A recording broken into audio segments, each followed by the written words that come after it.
Welcome to Words from Your Mama. I'm your host, Simone. If you're a mom or maybe considering being a mom and you want some encouragement along the way, then this podcast is for you. On this podcast, I interview moms from every walk of life as they share their experiences. So thanks for listening. Someone needs to hear that. Yeah. They do. Don't get frustrated with the process. It has to happen. On this episode, we are going to be interviewing Jolene Wisenhunt. This mama is a mom of quite a few. She's only got 5 kids, but she's very experienced in the world of mothering. She's going to share with us a bit of her experience as a mom and now a grandmom, and she's just going to share everything that she has, and I'm very excited and looking forward to hearing from her today. I hope that you guys enjoy, and thanks for listening. We're still going down memory lane. What did your family do as traditions growing up? What were your favorite family traditions growing up? Like when I was a kid? Yep. Yeah. So some of my favorite things were driving down the road, listening to, we would listen to my dad's Yankee baseball games. You couldn't hear a thing because it was on the AM, which I don't even think everybody knows what AM is anymore, but it was the AM stations, and you couldn't hear half of what they were saying. But going on a ride, and maybe that's why that's where I find peace now, Yeah. But we would go for a ride, and after church on Sunday nights, we'd go for a ride, and we'd stop. Doodah Deli, they sold lumpia, and we would stop. We would get some lumpia, and then we would all share lumpia, and it was just a fun time. It was a great time. And then Christmas time, holidays, mom and dad both always made them so special in so many ways. We didn't have a lot of money growing up, but mom was going to decorate with everything she could. She was going to bake all of everyone's favorites. And, one of my favorite Christmases was the one where mom and dad had to get everything from a yard sale. But obviously they didn't announce that to us. It was later on when I said, do you remember the Christmas when we got this and this and this? And yeah. And I said, it was one of my favorite Christmases. And my mom just, that was the year though. We didn't have anything, and I look at them in such awe because they made the most out of little. They didn't have to have a lot. They had a mission, and together they were going to make that mission happen. And they were going to make the most of every moment they could with us kids. And I'm forever grateful that our incredible moments, it wasn't based on a place. It wasn't based on, some big vacation. Like, we didn't have vacations. If we got to go away for an overnight, that was a big thing for us. Yeah. And I'm grateful for that upbringing because it makes you appreciative. It makes you thankful. It makes you grateful for the small things. And I'm so thankful for that. Yeah. So thankful. I think everyone's kind of resorting back to that. You hear a lot of people, I'm not buying Christmas gifts, I'm making memories, because they've come to that same realization that it's not what you buy or what you have, it's who you have in your life at the time. Exactly. Yeah, so good. Yeah. I could only imagine a Christmas with yard sale gifts. That'd be so fun. And we did it one year when the kids were born, the twins were born. We couldn't afford anything. And we literally were given from another church in Calvert County. They had a thrift store, and they gave us a credit at the store so that we could get Christmas gifts for our kids. Nice. And that's what we got. And I'm so grateful. And the kids even talk about that as one of their favorite Christmases. Yeah. So I'm grateful that I came from people who were willing to go do whatever needed to be done. to make time special. Yep, most definitely, because that's so invaluable. Not a lot of people have Yes. that. No. So, what is one of the traditions you enjoy now with your family? Um, well, we love like the times where we get together and we all bake together. We try to do cookie decorating with all the grandkids. Mm-hmm. Um, you know, just fun stuff. I we celebrate birthdays big in our family, and that's getting to be a lot, a whole lot. Because you've got Um, like almost 20 birthdays to celebrate now. yeah, there's 16 of us Oh, now, man. and they're all, oh my goodness, they have so many birthdays. June, July, August, September. We have the majority of the birthdays for the family are in all those months. And so it's like party after party after party after party. And I, I wouldn't trade it for anything, because to me, people need to know that they matter. And if you don't get that at home, it can hurt, you know? Yeah. And, and so we do birthdays big. I decorate, we do balloon arches, we do the favorite meals. It's funny because they're starting to come to a consensus now. Like if there's three or, two or three of them in the same month, they're like, hey, what do you want? What do you want? And I like that. It makes it easier on me. That's good. That's smart. Very smart kids. But that's, to me, birthdays are they're big family traditions. Yeah, that's really good.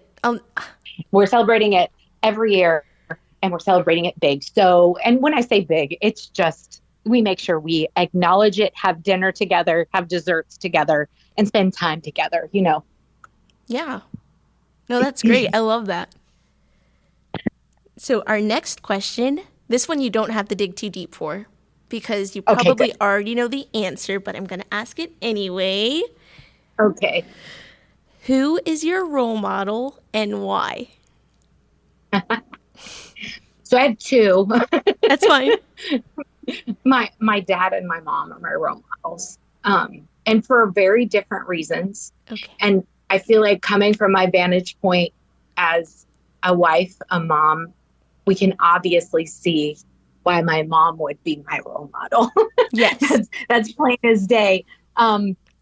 But my dad, in the aspect of every person matters, and we got to love them to Jesus. And I've never seen him not see potential in someone. You're right. And to me, that's huge. Like, he sees potential in everyone. And so I want to be like that. I want people to know that I believe in them and that they have great things that they can do. It's so good. So, I struggle with that a lot because I see things black and white. There's no gray. So if you're in a financial situation, you got yourself in that financial situation. No one's stewarding your money but you. That's yeah, it. That's the end. yeah. But Jesus wouldn't do that. No, no. So just mercy, grace. And, we can make such a mess of our lives. I don't care who we are. Yeah. But God still loves us, and he still has space for us to get things together, and he'll even help us, which is amazing. Huge. Yeah. Huge. Yeah. And I want to be more like that every day. Yeah. Yeah. You have two very incredible role models. I think Yes. anyone in their right mind would aspire to be just like them. What is one thing you miss about being a kid?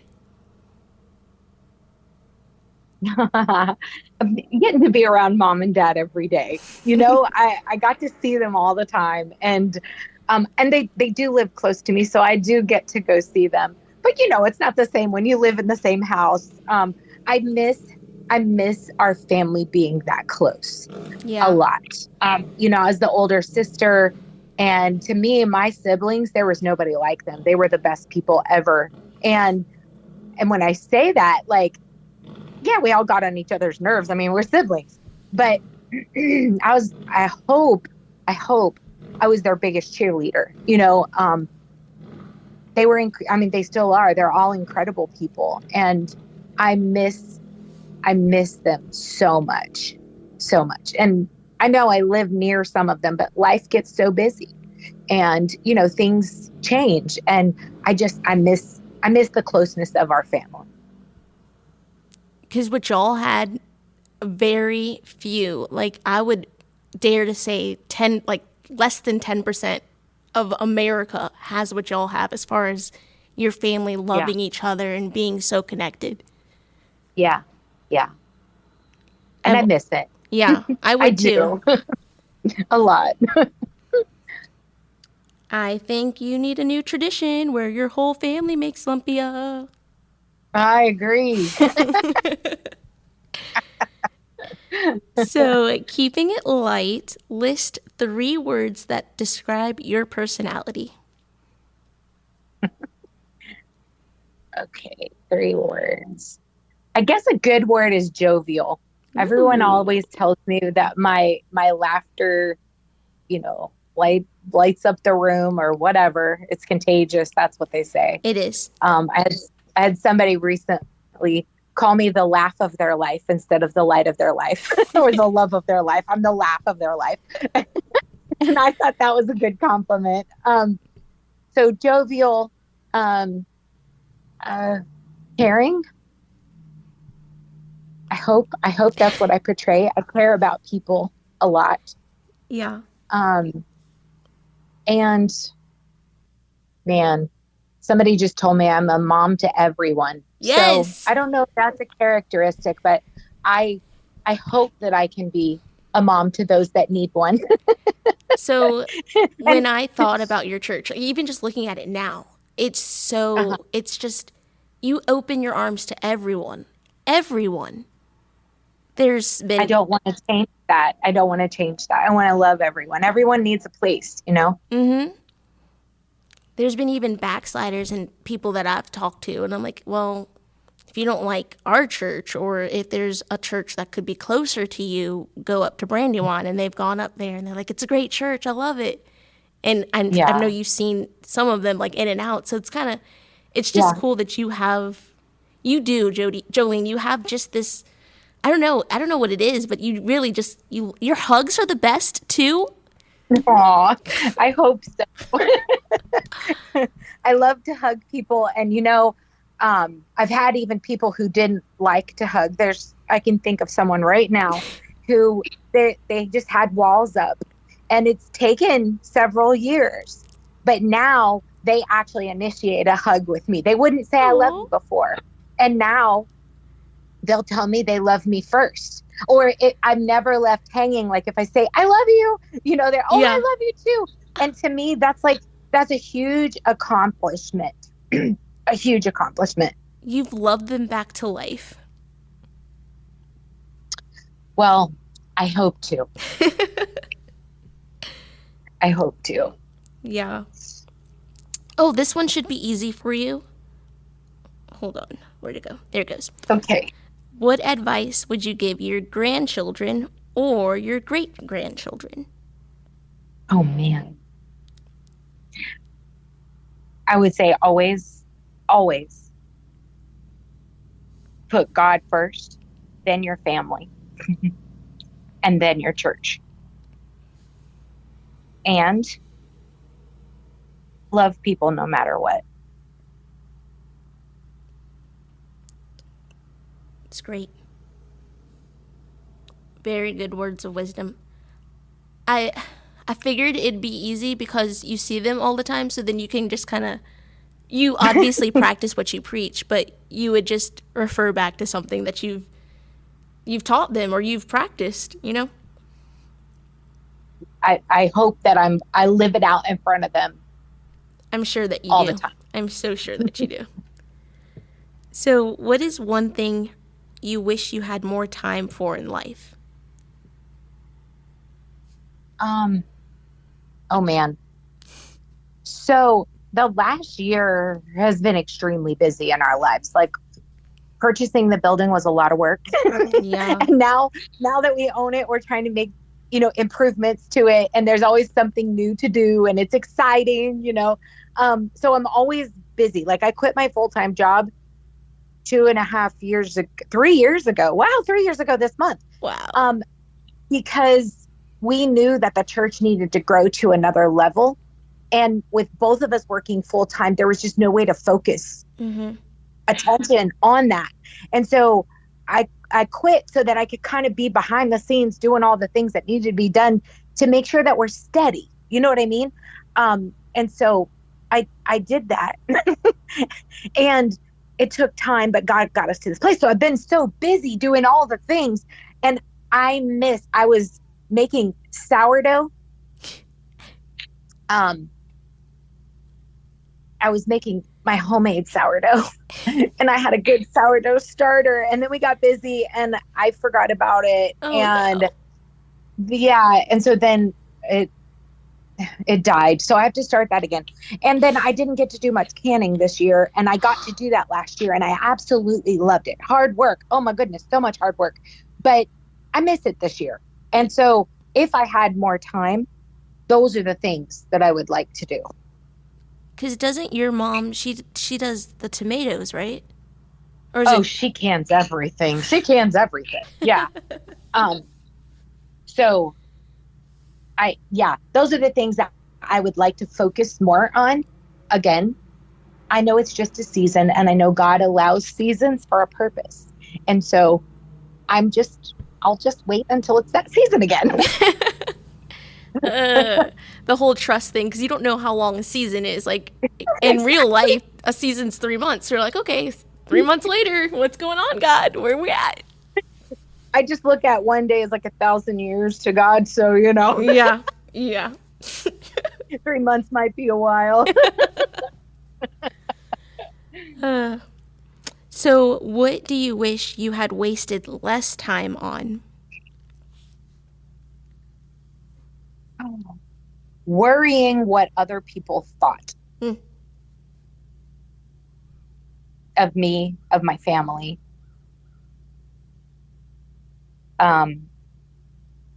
Trying to hold us, and I know this goes deep really fast. I'm sorry, Simone. but we are who God created us to be, each of us. Yeah. Right? And sometimes in a mind like mine, not everyone's like me. My husband could care less what other people think. He just doesn't care. Like, I think that's a man trait.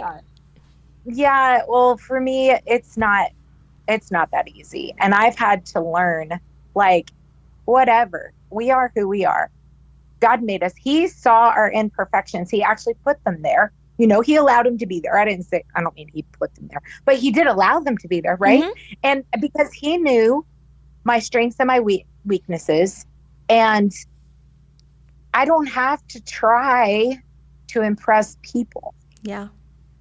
And I feel like in my younger years, and I won't say how much younger because it's only been the last few years that I've come to that realization. And I also think it has something to do with like perimenopause and hormone change.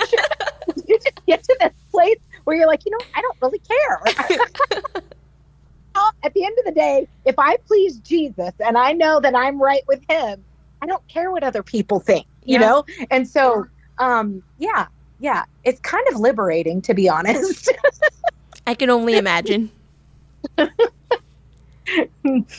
strive to get there if you're not already there. Strive. Because it really is all that matters. Yeah. Like what Jesus thinks. And obviously, being submissive and all of that, that's important. I'm not trying to discount that. But what Jesus matters, that's what he cares about. That's what my heart should beat for. And I can't worry about what other people think about us or me. It's so good. I just had a minor revelation. So, like, we all have servants' hearts, right? We all desire to serve. But when we're desiring to serve the world or ideas that we have in our mind, then that's kind of where that element of worrying, because if we're serving God, then it really doesn't matter what else is going on in the world.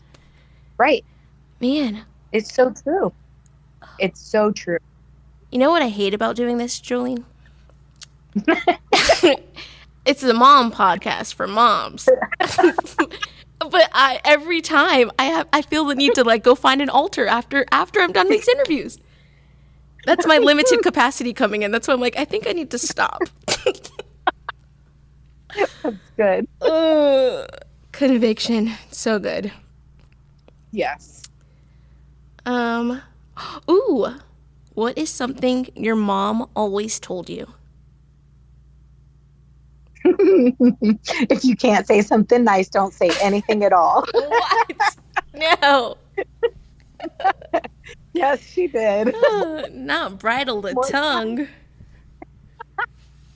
More times than I can think. Man. Yes. I mean, that's a real strong piece of advice because, you know, your tongue's the most unruliest member of your body. It is. It is. Ugh. Yeah. I've heard that once or twice before. So, let's talk about you and your spouse. Yes. How do you and your significant other decide on important principles to teach your family? We were raised very differently. Very differently. And I don't feel like there are two people that get married that were raised alike. I'm just going to be honest. Mm-hmm. You can be raised in the same church and in the same school and all those things, but you're still raised differently because no two people are alike. And so for us early on, I really feel like we would do things as far as discipline or, just kind of guiding. And if we didn't necessarily agree with how the other one handled it, we were really good very early on, like taking it and talking about it later and then recalibrating. And that was valuable because that wasn't demeaning the other person in front of the kids. Yeah. And I'll say this, one thing that I completely, my husband is an incredible father. He is an incredible father. I was just telling him this the other day. We went away on a trip and we're driving back. And I just told him, I said, you have been an amazing dad and husband, just present, but if he were to discipline and there was some anger involved, he would go back and he would sit with the kids. Actually, he would sit with them every time, whether there was anger or not, but he would sit with them and he would apologize. Wow. Or if he just did something that was, that he felt he didn't handle it correctly, he would sit with them and apologize. Wow. And tell them, I was wrong. Will you forgive me? And just watching the humility that he had with the kids. If he did something wrong that didn't include the kids, but he knew they had witnessed whatever it was. Yeah. Obviously, he'd make it right with God, but he would come to the kids and say, you know what? I did this. I was wrong. Please forgive me. Wow. I'm asking God to help me get better. And I admire that so much in him, especially for being, his nickname was Bulldog of all things. I was going to bring that up. Yeah, he's this tough, manly man. But watching the humility in him. And then the other thing is, anytime my dad would talk with him, because my dad's not just his father-in-law, he's been his pastor for the majority of our marriage. Yeah. And Dad would talk with him and give some correction. And he always willingly received it. In the beginning, it was more, he would feel ashamed rather than challenged, I guess is the right word. Mm-hmm. But that changed when he realized that it was being done out of love and not out of, you horrible person, you failed, you know? And that can be hard if you haven't been raised in that environment. And when you've been, quote unquote, corrected, it can be harsh and you don't understand that somebody loves you and wants to help you change. It can be very difficult to learn that. Yeah. And so through the years, just watching his humility and him rise as a leader has been one of my greatest joys in my life, because I knew all along it was there. I knew he had it. And I'll say he's a pastor that I respect so much. He leads by example, but he loves, and he's tender with the people. Very tender. And I love that so much. We had a lot of years learning that with the kids. Oh my gosh, I'm almost in tears. There's people in the next room, so I don't want to cry, but like, oh my gosh. Bulldog being so humble, and everything that you just spoke to is just incredible. Not just from a leadership level, but from a parenting level. Yeah. My mom, she's great, she's strong, but she never saw, we would never ever see her vulnerable at all. We would never see her cry. Yeah. If she beat us, she beat us because she loved us, and that was it. Like, she'd go in the room and cry because she had to beat us. Yeah. Yeah. That is, wow. It is. It's incredible. So what do you think attributed to both your husband and you, what qualities or principles do you think your parents taught that contributed to your wonderful parenting styles today? Just unconditional love. No matter what, no matter if you fell, if you made a mistake, it's okay. Get back up. You can do this. You're meant for something great. And I've seen that played out in our lives as parents. We've experienced that love over and over and over again from my parents. Mm-hmm. And, you can go through things as a family where, not everybody agrees with you in the family on how you deal with something. Yeah. But again, you have to go back to the place, okay, what is God expecting of us in this situation? And if we feel that we line up with the word of God and we line up with what God would have us to do, that's what we need to do. And to me, the biggest thing is love, unconditional love, and not being afraid, no matter what people think or say in the situation, to continue doing what God has asked you to do in the situation. How do you prioritize your marriage and raising a family? So this has been a learned thing for us. In the early years, when the twins were one, Brent got an incredible job with the government and began to travel a lot. And he traveled for a lot of years. He was gone 3 weeks out of the month. Wow. And it was a lot because the kids were all little.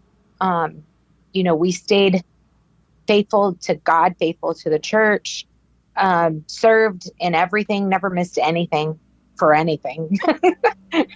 We were there, involved in everything we could be involved in. There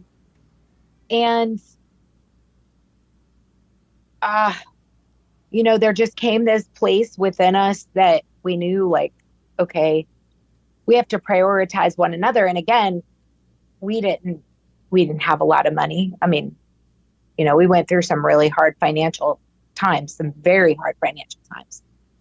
But God was teaching us things, and using it. We were being dumb and we didn't prioritize the things we should have prioritized. but he was still working in us, and thankfully he was patient and kind and loving and understanding and all of that. But getting to the place where we realized that even just, going on a ride together or just sitting together, and this past weekend we were able to get away on a trip. My job, I work part-time from home, and my job gave us a getaway, and we love to go to the mountains. And so we got to go away for 4 days and 3 nights, and it was absolutely incredible to reconnect, and I guess just maximizing the quality of time and not looking for the quantity. You know what I'm talking? You know what I mean? So good. If it's once a year that we can get away for 4 days and 3 nights, we're going to be grateful for that, and we're going to maximize those moments. We've had some getaways, especially when the kids were getting older and going through some hard times. We've had some getaways that getting away, we talked about some hard things, and they weren't great conversations, but they were part of us connecting over that situation, and we needed it. And so again, looking back, I'm grateful for even those times where it was a hard getaway, but God knew we needed the time alone to be able to hash some things out, if that makes sense. You know what I mean? Yeah. And I'm thankful for it, because relationships have to have conflict. No matter who you are, you have to have conflict or you don't ever grow. Yep. And so, just learning that just a little short getaway, even if it's one night or it's just even a day trip away, it's precious time that we can spend together, and sometimes reminisce and sometimes dream, sometimes all of it,